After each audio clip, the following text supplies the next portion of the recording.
Senate Republicans outlined their school choice bill in a public hearing in this third special Texas session. Yeah, the vastly differing opinions around the good or the bad of school choice created some tense moments. Fox 4's Sean Rabb in studio. Sean. As you say, strong feelings on both sides coming out as senators and the public spoke on this school choice. Public school teachers and other groups against let their voices be heard.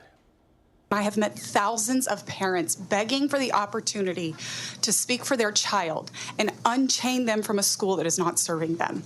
Passionate voices for and against legislation that would allow for public tax dollars to pay private school tuition. One of the biggest concerns we have is that private schools just won't take our kids.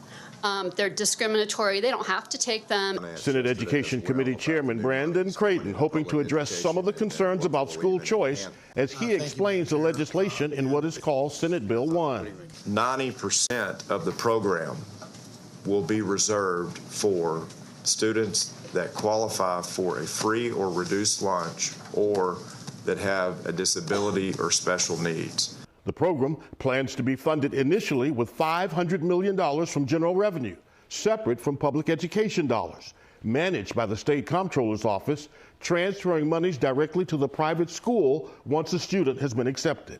I understand that 67% of students that take advantage of these types of programs throughout the United States are Anglo. And it seems like we're resegregating our schools. Help me with that. I think that's absolutely untrue. An escalating emotional exchange between Dallas Democrat Royce West against school choice and education reformer Alan Parker over whether there should be transparency in terms of who applies and is accepted to a private school. I thought making things transparent would help reform the public schools.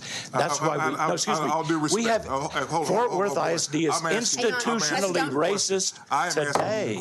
I'm asking you the questions. Yes. Hang on.